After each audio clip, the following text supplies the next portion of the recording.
За үндэсний ажил мэргэжил англи тодорхойлолт 08-ийн хэрэглээ. Практик амьдралд гарч буй зарим бэрхшээл сургамжийн талаар мөн үндэсний ажил мэргэжил англи тодорхойлолт 08-ийн хэрэглээний явцад орсон албан ёсны өөрчлөлтүүдийг дурдъя.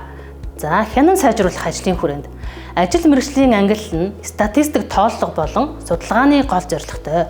Үндэсний ажил мэргэжил английн тодорхойлолт 08 нь олон улсын англилд суурилсан учраас Монгол улсад байхгүй ажил мэргэжлүүд ч орсон байдаг. За тухайлах юм бол манай оронд тэмээн хариулын фермч гэж мэргэжил байхгүй. Далайн тээврийн техникч байхгүй. Гэрийн аж ахуй хариуцагч гэх мэт ажлууд одоогоор байхгүй байдаг.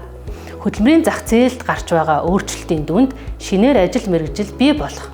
Зарим ажил мэргэжлийн агуулга өөрчлөгдөх. Зарим нь ач холбогдолгүй болох. Нэршлийн хувьд зөрүү гарах асуудал гарч байдаг. За 2017 оноос хянан шинжлэх ажлууд шат дараатайгаар хийгдэж байна. Шинжлэх хүсэлтийг ямар ч хуулийн этгээд гаргаж болдгоороо онцлогтой.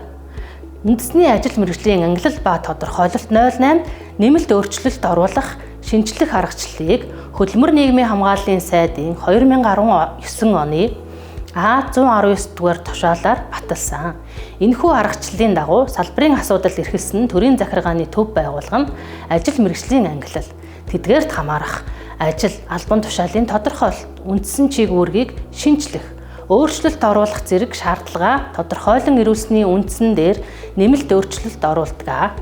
Тухайлах юм бол 2017 оны А139 тоод тушаалаар эрүүл мэндийн салбарт хамаарах 248 ажил мэргэжлийг 2018 оны А332 тоод тушаалаар мэргэжлийн боловсрол сургалтын байгууллага, сургуулийн өмнөх болон бага дунд боловсрол эзэмшүүлэх сургалтын байгууллагын 123 ажил мэргэжлийг 2018 оны А179 тоод тушаалаар төмөр замын байгууллагад хамаарах 96 ажил мэргэжлийг 2020 оны А152 тоод тушаалаар төмөр замын байгууллагад хамаарах 35 ажил мэргэжлийг 2021 оны А208 тоод тушаалаар зам тээвэр, хүнс, хөдөө аж ахуй, боловсрол, хүн ам, нийгмийн хамгааллын салбарт хамаарах 46 ажил мэргэжлийг 2022 оны А143 тоод тушаалаар ажлын байрны зуучлалд өргөн хэрэглэгдэж байгаа 69 ажил мэргэжлийг 2022 оны А210 тоод тушаалаар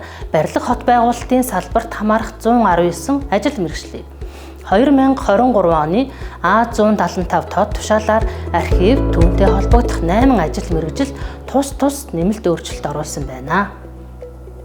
2017-оос 2024 онд нийт 763 ажил мэргэжлээр нэмэлт өөрчлөлт оруулсан байдаг.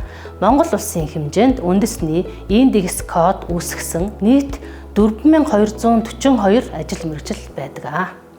Үндэсний ажил мэргэжил ангиллын тодорхойлолт 08-ийн хэрэглээг олон нийтэд хүртээмжтэй, нээлттэй болгох үүднээс 2019 онд захимжуулсан.